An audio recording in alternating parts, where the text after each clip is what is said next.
अभी 5 करोड़ की हमारी सिविल हॉस्पिटल की बिल्डिंग निर्मित हुई है, उसका फीता सांसद जी विधायक जी ने काट दिए, लेकिन सुविधा के नाम पर जीरो।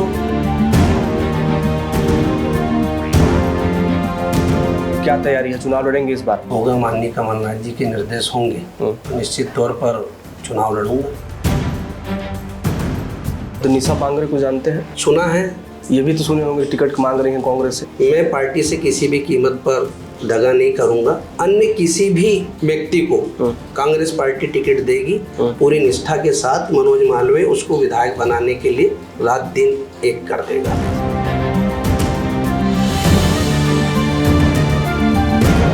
किन कारणों जनता आपको नहीं दिया, इस बार कैसे उनको मनाएंगे? नहीं, इस बार विश्वास मेरे ऊपर करो। विधायक जितने क्षेत्र में सक्रिय नहीं होते हैं उनसे ज्यादा सक्रियता मेरी है।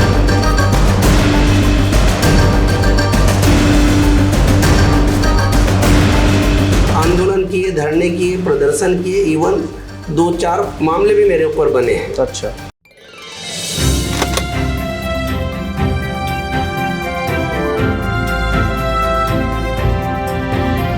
नमस्कार, आप प्रदेश तक देख रहे हैं। मैं हूं आपके साथ नीरज द्विवेदी। नेताजी की बात में आज हमारे साथ खास मेहमान मनोज मालवीय हैं। आमला से आप हैं और कांग्रेस के टिकट से 2018 में आप चुनाव लड़े थे, लेकिन भारतीय जनता पार्टी से प्रत्याशी योगेश पंडागरे से करारी शिकस्त इन्हें मिली। लेकिन सबसे बड़ी बात जो ये है कि हार के बाद भी लगातार क्षेत्र में सक्रिय हैं और जो भी जनता की समस्या है, जो भी उनसे लगातार जुड़े हुए, जितना हो सकता है उनकी सुख दुख में खड़े होकर उनका साथ निभा रहे हैं। इनसे हम खास बातचीत करेंगे कि इस बार क्या तैयारी है और किन मुद्दों को लेकर कांग्रेस पार्टी यहाँ पर चुनाव में उतरने वाली है। पहले तो आपका बहुत बहुत स्वागत है। धन्यवाद। क्या तैयारी है, चुनाव लड़ेंगे इस बार? पार्टी हाईकमान का आदेश होगा, माननीय कमलनाथ जी के निर्देश होंगे तो निश्चित तौर पर चुनाव लड़ूंगा। क्या लगता है, अभी कुछ चर्चा ऐसा हाईकमान से या फिर जो यहाँ लोग हैं उनसे? देखिए, माननीय कमलनाथ जी क्षेत्र में सर्वे करा रहे लगातार। ऑल इंडिया कांग्रेस कमेटी की ओर से भी सर्वे हो रहे हैं, प्रदेश कांग्रेस की ओर से भी सर्वे हो रहे हैं और एक सर्वे स्वयं कमलनाथ जी भी करा रहे हैं। तो निश्चित तौर पर 4.5 वर्षों से अधिक समय से मैं क्षेत्र में लगातार सक्रिय हूँ, तो मैं फुल कॉन्फिडेंट हूँ कि सर्वे में मेरा नाम आएगा, क्योंकि मेरी सक्रियता की वजह से ही सर्वे में नाम आएगा। अगर सक्रिय नहीं रहता तो सर्वे में नाम आना संभव ही नहीं था। तो मुझे लगता है कि सर्वे में नाम आएंगे और कमलनाथ जी और हाईकमान उस पर भरोसा करके पुनः मुझे टिकट। 2018 में आपको टिकट दिया था लेकिन हार गए आप, क्या वजह रही? 2018 में हमारी थोड़ी चूक हुई। चूक की मूल वजह रही कि हमने गोंडवाना गणतंत्र पार्टी को आकलन नहीं कर पाए थे। अच्छा, कमजोर समझा कि ये उतना फाइट नहीं कर पाएगी। हर बार गोंडवाना गणतंत्र पार्टी का ऐसा रहता था कि 1,500 से 2,000 वोट लेते थे, लेकिन उन्होंने अंदर अंदर अपनी इतनी संगठन को मजबूत किया कि पिछले चुनाव में लगभग वो 16,000 वोट ले गए और वही हमारी हार की मूल वजह बनी। अच्छा, तो इस बार कैसे गोंडवाना गणतंत्र पार्टी कैसे मनाएंगे? साथ लेके चलेंगे या फिर कुछ और रणनीति से लड़ेंगे आप?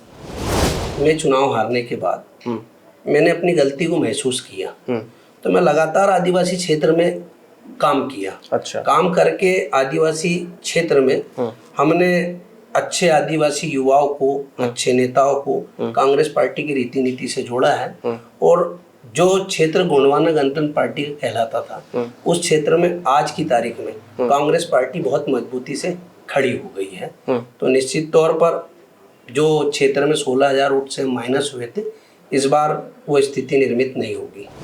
चुनावी मुद्दे क्या है यहाँ पर? विषय तो बहुत सारे हैं, लेकिन आपको क्या लगता है कौन कौन से यहाँ विकास कार्य हैं जो होना चाहिए नहीं हो सका? सबसे महत्वपूर्ण हमारे पास में ये है कि आमला की जो रेलवे की 300 एकड़ के लगभग भूमि रिक्त पड़ी हुई है। पिछले चुनाव में भाजपा के अध्यक्ष रहे अभी वर्तमान गृह मंत्री अमित शाह जी बैतूल आए थे।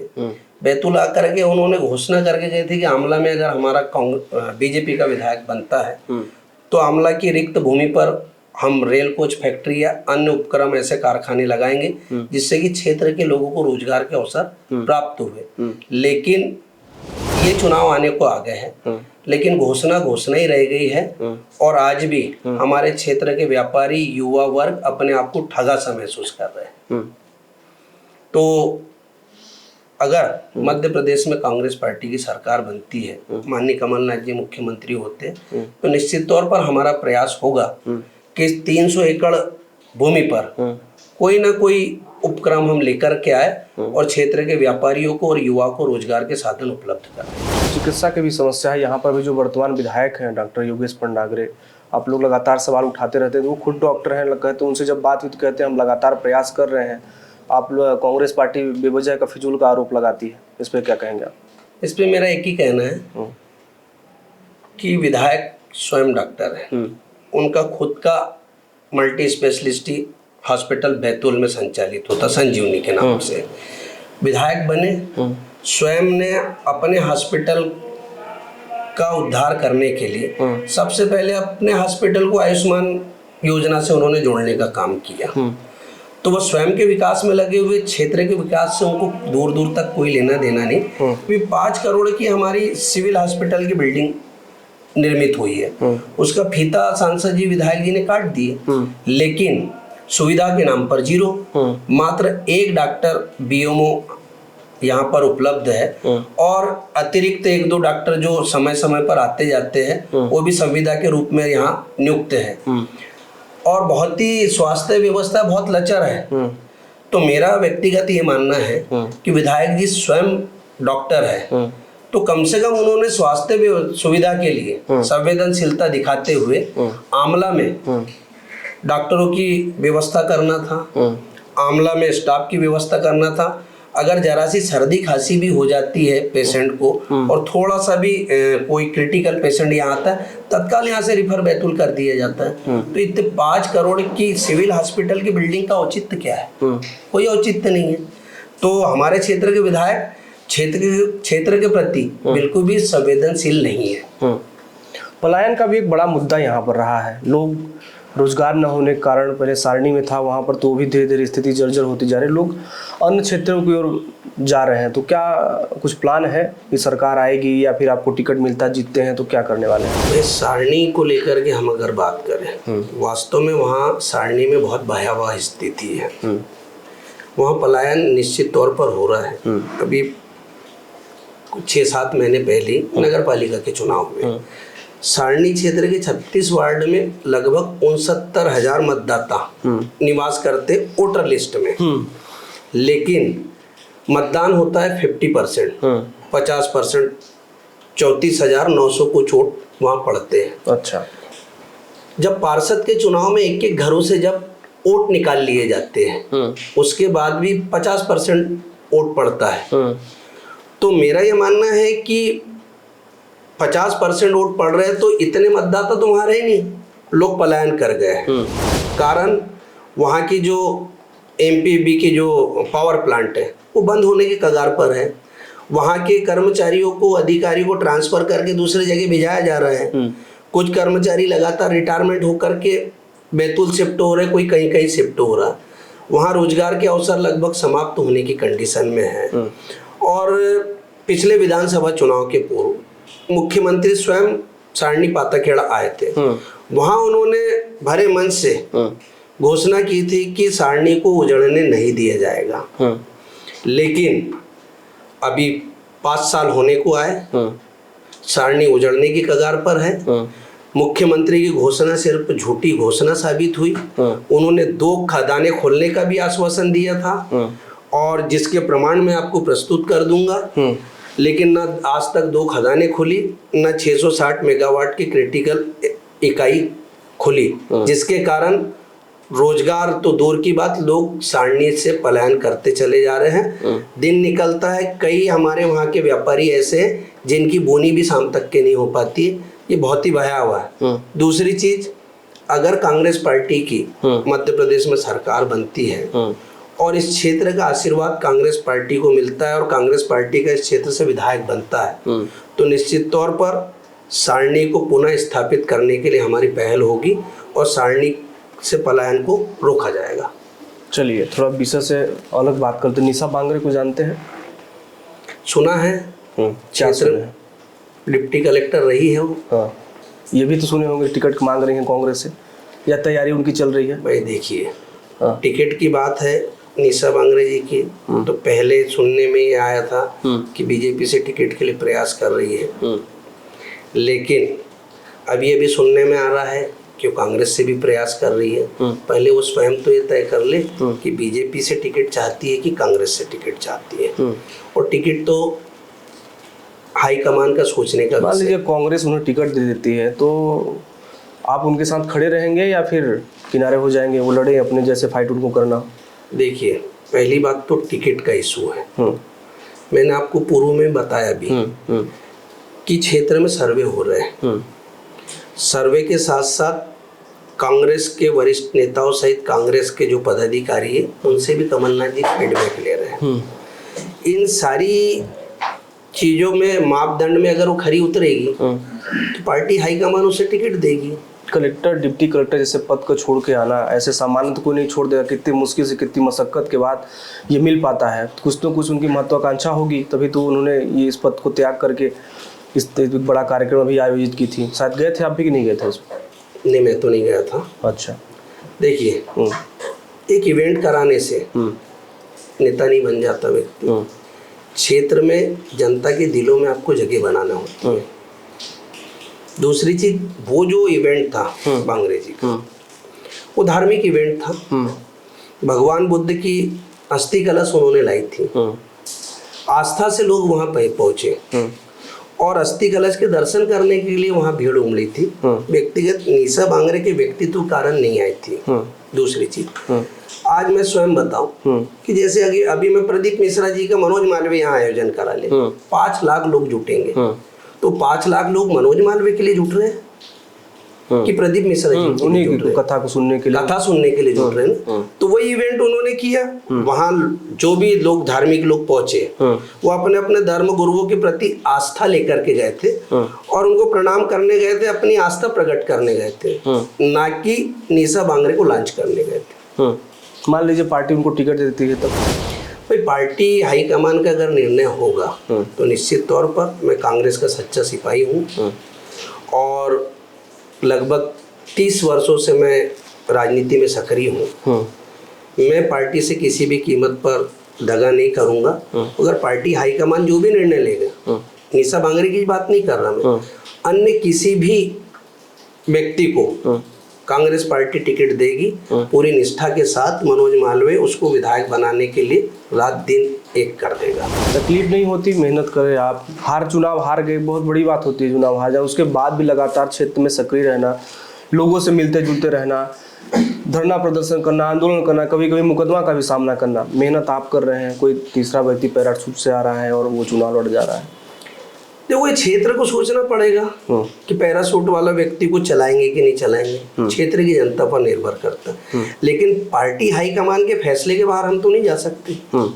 कमलनाथ जी का निर्णय हमारे लिए सर्वमान्य निर्णय है, पार्टी हाईकमान का निर्णय हमारे लिए सर्वमान्य निर्णय है। मैंने कहा कि व्यक्तिगत में निशा बांगरे की बात नहीं कर रहा। भाई, हमारे जितने भी दावेदार हैं उनमें से भी अगर किसी को पार्टी हाईकमान टिकट देते हैं तो मैं पार्टी का निष्ठावान सिपाही होने के नाते उसके साथ कंधे से कंधा मिला करके क्षेत्र में कांग्रेस को जिताने के लिए सहयोग करूंगा। कभी आती हैं बैठकों में कांग्रेस, जैसे कभी बैठक होती होगी कार्यकर्ताओं से मिलने, भी कभी एक भी बार आई हैं वो अभी खुलकर ऐसा सामने? देखो, ऐसा है, अभी तो सबसे पहले उसका इस्तीफा ही मंजूर नहीं हुआ है और अभी उन्होंने पार्टी की सदस्यता नहीं ली है। जब जो पार्टी का सदस्य ही नहीं है वो पार्टी की बैठकों में कैसे आएगा? भाई, सबसे पहले तो उनको विधिवत पार्टी की सदस्यता लेनी होगी। पार्टी की सदस्यता लेने के बाद फिर वो बैठकों में आती नहीं आती उनका व्यक्तिगत विषय है। उस विषय पर मैं कुछ ज्यादा बोल नहीं पाऊंगा। आपकी ऐसा क्या तैयारी है इस बार? मान लीजिए पार्टी टिकट देती है तो जनता के पास जाएंगे, क्या बताएंगे आप कि पिछले बार कौन सी कमी रह गई, किन कारणों से जनता आपको नहीं दिया, इस बार कैसे उनको मनाएंगे कि नहीं इस बार विश्वास मेरे ऊपर करो? देखिए, विगत 4.5 साल से मैं क्षेत्र में लगातार सक्रियता मेरी बनी हुई है। विधायक जितने क्षेत्र में सक्रिय नहीं होते हैं उनसे ज़्यादा सक्रियता मेरी है। मैं क्षेत्र में छोटे छोटे भी कोई भी आयोजन होते हैं, मुझे कॉल आता है तो मैं सहर्ष जाता हूँ। चाहे क्षेत्र में लोगों की सुख की बात हो, दुख की बात हो, हर आयोजन में मनोज मालवीय की सक्रियता लगातार बनी होती है तो कहीं ना कहीं क्षेत्र की जनता में अपने आप में महसूस कर रही है कि विधायक पंडागरे को उन्होंने जिताया, जो अपने हॉस्पिटल में व्यस्त है, जो अपने रेता और गिट्टी के व्यवसाय में व्यस्त है, वो स्वयं को स्थापित करने में व्यस्त है। क्षेत्र की जनता से उनको कोई लेना देना, लेकिन क्षेत्र की जनता के सुख दुख में मैं खड़ा हुआ। क्षेत्र की जनता की लड़ाई मैंने लड़ी है, आंदोलन किए, धरने किए, प्रदर्शन किए, इवन 2-4 मामले भी मेरे ऊपर बने हैं। अच्छा, तो मैं लगातार क्षेत्र की समस्याओं को उठाता रहा हूँ, तो निश्चित तौर पर इस बार जनता का आशीर्वाद मुझे प्राप्त होगा। बड़ा आरोप लगा रहे हैं कि गिट्टी और रेत में वो व्यस्त हैं। उनसे एक बार फोन पे बात हुई तो बोले कि व्यवसाय कौन नहीं कर सकता, मेरा सब लीगल काम चल रहा है। आप कह रहे हैं कि अवैध कारोबार में संलिप्त हैं, अपने काम से उनको फुर्सत ही नहीं है विधायक को। देखिए, गिट्टी क्रेशर जो उन्होंने खोली है वो लगभग 3-4 करोड़ की लागत से बनी है। रेत के खदान का आपको भी मालूम है, करोड़ों में जाती है। रेत के खदानों में पार्टनरशिप उनकी है, वो बोलते मेरी पार्टनरशिप नहीं। उनका भाई रेत के खदानों पर खड़े रह करके डंपर भरवाता है, डंपर की गिनती करवाता है, सारे कारोबार में विधायक स्वयं संलिप्त है। तो इतना सारा पैसा आया कहाँ से? एक विधायक इतना पैसा कमाया कहाँ से उनने? भाई डॉक्टर है, हॉस्पिटल है, हॉस्पिटल में इतनी आय हो कहाँ से रही? कहीं ना कहीं आयुष्मान कार्ड योजना में उन्होंने हॉस्पिटल को जोड़ा। उनमें पेशेंटों के साथ भी बहुत सारे पेशेंटों में मेरी क्षेत्र में चर्चा हुई है। उन्होंने कहा कि भैया हमारा तो इतना बहुत बड़ा बीमारी भी नहीं थी जिसका बिल 1 लाख रुपए निकाल लिए, 2 लाख रुपए निकाल लिए। तो ये इस टाइप की चर्चाएं क्षेत्र में बनी हुई है। और व्यवसाय करने की बात कर रहे हैं, तो आप भी जानते हैं कि रेत के व्यवसाय में कौन लोग जाते हैं। भाई रेत के व्यवसाय में, और अगर ठीक है रेत का व्यवसाय कर रहे हैं, गिट्टी का व्यवसाय कर रहे हैं, स्वयं का व्यवसाय कर रहे हैं, पर क्षेत्र के जो छोटे छोटे व्यवसायी हैं, जो अपने ट्रैक्टर ट्रालियों से अपना काम करते थे, उनका रोजगार छीनने का भी काम विधायक जी द्वारा किया गया। सरपंच सचिव पर दबाव बनाया जाता है, इनसे रेत न ले, हमसे रेता लेना है आपको, गिट्टी हमारी ही जाएंगी आपकी पंचायतों में। तो ये प्रेशर पॉलिटिक्स करते हैं। तो क्षेत्र की जनता इनको कभी भी माफ नहीं करेगी। कांग्रेस की सरकार बनती है, आप विधायक मान लीजिए बनते, जिस तरह से आरोप लगा रहे हैं उनके ऊपर भ्रष्टाचार और तमाम, तो जांच करवाएंगे क्या उनकी? 100% कांग्रेस की सरकार बनते ही विधायक की जांच हम करवाएंगे। उनके आयुष्मान योजना के जो कार्ड में कितने लोगों का इलाज उन्होंने किया है, उसका भी पूरा कच्चा चिट्ठा निकाला जाएगा और आम जनता के सामने उनके जितने भी कारनामे लाए जाएंगे। और निश्चित तौर पर उन्होंने जो भी कृत्य किया है उसकी सजा तो उन्हें भुगतनी पड़ेगी। अभी चर्चा चल रही थी पांडुना को जिला बनाने की बात चल रही थी, इधर मुलतई को भी लगातार चला था। आपको क्या लगता है कि पांडुना को जिला बनाना चाहिए या मुलतई को? देखिए, ये विषय प्रदेश शासन का है। भाई वर्तमान में बीजेपी की सरकार है, सांसद बीजेपी के, विधायक बीजेपी के हैं, और पांडुना में एक कार्यक्रम में बीजेपी के सारे नेता पहुंचते हैं और वहां पर पांडुना को जिला बनाने के लिए एक मुहिम चलाई जा रही थी, जिसमें स्वयं हमारे सांसद डीडी उइके जी साइन करते हैं कि पांडुना को जिला बना दिया जाए। तो बीजेपी के नेता ही मुलताई को जिला न बनाते हुए पांडुना का जिला बनाने के लिए मांग कर रहे हैं, जबकि बैतूल में आप रह रहे हैं, जिले के आप सांसद हो, जिले के आप नेता हो, तो आपका नैतिक दायित्व ये बनता है कि आपको मुलताई को जिला बनाने की मांग करनी चाहिए।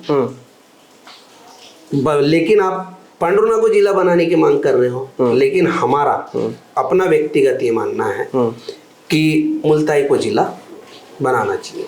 मान लीजिए पार्टी आपको टिकट देती है विधानसभा चुनाव में, तो आप जीत भी जाते हैं, तो कौन से 2-3 काम हमको बता दीजिए जिन पे आप प्रमुखता से जोर डाल के, नहीं कि सबसे पहले बनते ही शपथ लेने के बाद जैसे ही थोड़ा फुर्सत होंगे तो इन कामों पर फोकस देके उन समस्याओं का हम निदान करेंगे।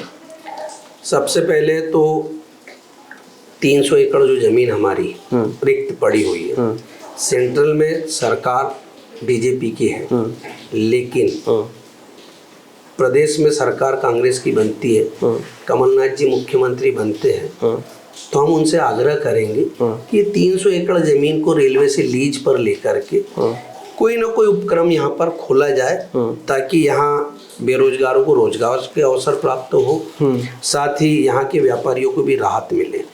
दूसरी चीज, सारणी में 660 मेगावाट पावर प्लांट की जो बीजेपी के मुख्यमंत्री ने घोषणा की थी, वो भी हमारी प्राथमिकता में है। वो तो नहीं कर पाए, लेकिन प्रदेश में कांग्रेस की सरकार बनते ही वहाँ 660 मेगावाट का पावर प्लांट भी लाने का हमारा पूरा प्रयास रहेगा, ताकि सारणी के लोगों को भी वहाँ से पलायन की आवश्यकता ना हो सके। और दूसरी चीज, ये जो हमारा जो पूरा क्षेत्र है, ये गन्ना उत्पादन का क्षेत्र है, किसानी का क्षेत्र है। पूरे क्षेत्र में गन्ने का उत्पादन भरपूर मात्रा में होते हैं। 2 शुगर मिल भी हमारे यहाँ संचालित होती है, एक जमदई में, एक नागदेव में। लेकिन यहाँ सिंचाई जो हो रही है वो भूजल के हिसाब से हो रही है, ट्यूबवेल खनन के हिसाब से हो रही। पहले 100-150 फीट पर पानी मिल जाता था, आज 1000 फीट पे जाने के बाद भी पानी नहीं मिल पा रहा है। तो सबसे बड़ी क्षेत्र के जो किसानों की समस्या है पानी को लेकर, वाटर लेवल को लेकर के, इस विषय में भी हमारे क्षेत्रीय विधायक ने या पूर्व में भी जितने भाजपा के विधायक हुए, सरकार ने कोई ध्यान नहीं दिया। इस क्षेत्र में वर्षों से कोई छोटे बड़े डेमो का निर्माण नहीं हो पाया। वहीं दूसरी तरफ हम बात करें मुल्ताई की, मुल्ताई तो पूरा ड्राई एरिया था, सूखा एरिया था। वहाँ आदरणीय पानसे जी के प्रयासों से पूरे क्षेत्र में बड़े छोटे डैम करके आज पूरा क्षेत्र सिंचित हो गया और हमारा क्षेत्र ड्राई होते जा रहा है। तो मेरा अपना प्रयास ये होगा कि अगर मैं विधायक बनता हूँ इस क्षेत्र से, तो इस क्षेत्र में भी छोटे बड़े डेमों के माध्यम से वाटर लेवल बढ़ाने का भी काम करेंगे और नहरों के माध्यम से इस क्षेत्र को सिंचित करने का भी हमारा ये प्रयास होगा, ताकि किसानों को इसका लाभ मिले और सीधा सीधा किसान फायदे में पहुंचे। 2 अंतिम सवालों के साथ इस खास बातचीत को हम विराम देंगे। पहला सवाल कि आपको कांग्रेस टिकट क्यों दे? भाई, कांग्रेस मुझे टिकट इसलिए दे कि मैं चुनाव हारने के बाद भी लगातार क्षेत्र की जनता से जीवन संपर्क में रहा है। दूसरी चीज, मैंने स्वयं ने एक बूथ लेवल पर जाकर के संगठन को गढ़ने का काम किया है। चाहे मंडलम अध्यक्ष, सेक्टर अध्यक्ष, बीएलए बनाने की बात हो, चाहे ग्राम कमेटी, बूथ कमेटी बनाने की बात हो, तो मैं स्वयं हमारे ब्लॉक अध्यक्षों को साथ में रख करके मैंने स्वयं में एक बूथ पर जाकर के संगठन खड़ा किया है। और निश्चित तौर पर जो मेहनत पिछले 4.5 सालों में मैंने क्षेत्र में की है, तो मुझे विश्वास है कि मेरी मेहनत को माननीय कमलनाथ जी हाई कमान समझेंगे और मुझे टिकट देंगे। जनता आपको विधायक क्यों बनाए? भाई, जनता मुझे विधायक इसलिए बनाए, एक तो इस क्षेत्र में भी स्थानीय का मुद्दा बहुत प्रमुखता से चल रहा है।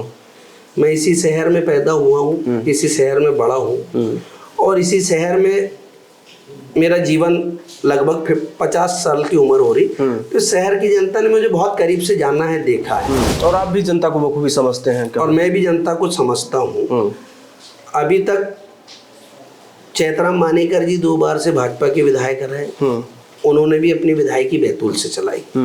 अभी 5 साल से योगेश पंडागरे जी विधायक है, वो हॉस्पिटल ज़्यादा चलाते, गिट्टी रेता पे ज़्यादा ध्यान देते। क्षेत्र में तो जैसे वो एक पर्यटन के हिसाब से आते हैं, ऐसे सामान घूमे फिरे आए, 2 चालों से मिले, फिर वापस। सिर्फ कार्यकर्ताओं से, जनता से उनको कोई लेना देना नहीं। पर मेरा व्यक्तिगत डायरेक्ट जनता से कनेक्टिविटी है, इसलिए जनता मुझे इस बार आशीर्वाद देंगी और आशीर्वाद दे करके मुझे विधानसभा पहुंचाएंगी। तो मैं निश्चित तौर पर जनता की उम्मीदों पर खरा उतरने का प्रयास करूँगा। ठीक है, ये थे देखिए मनोज मालवीय, जो बड़े ही बेबाकी से उन्होंने जवाब दिया। कहना है कि भाई इस बार कांग्रेस पार्टी इसलिए टिकट हमको दे और मैं मांगना चाहता हूँ और देना चाहिए, क्योंकि हमने लगातार चुनाव हारने के बाद मैं एक भी दिन घर पे नहीं बैठा। लगातार चाहे कार्यकर्ता हो, चाहे आंदोलन हो, जो भी भारतीय जनता पार्टी जन विरोधी नीतियाँ रही हैं, जो भी इनको लगा उन्होंने खुलकर उनका विरोध हो गया, मुखर हुआ। साथ में इनका निशा बागरे को जो टिकट लेकर अभी हमने चर्चा की, इस पर इनका कहना है कि भाई उनको संगठन की समझ नहीं है और कार्य, जैसा कि मैंने पहले भी चर्चा करा था, जमीनी कार्यकर्ता जो लगातार मेहनत करता है और पैराशूट से लोग आके चुनाव लड़ जाते हैं, कहना जनता की वो बात है और जनता भी जवाब देगी और संगठन भी। इस खास बातचीत को हम यही विराम देंगे। तमाम खबरों के लिए आप देखते रहिए प्रदेश तक।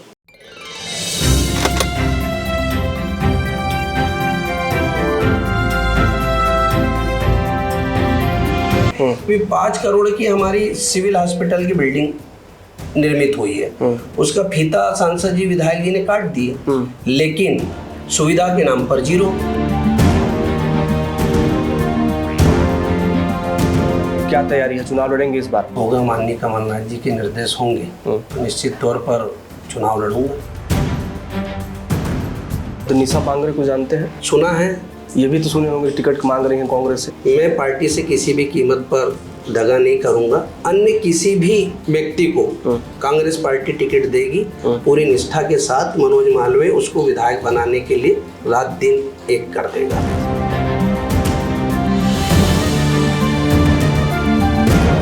किन कारणों जनता आपको नहीं दिया, इस बार कैसे उनको मनाएंगे कि नहीं इस बार विश्वास मेरे ऊपर करो? विधायक जितने क्षेत्र में सक्रिय नहीं होते हैं उनसे ज्यादा सक्रियता मेरी है।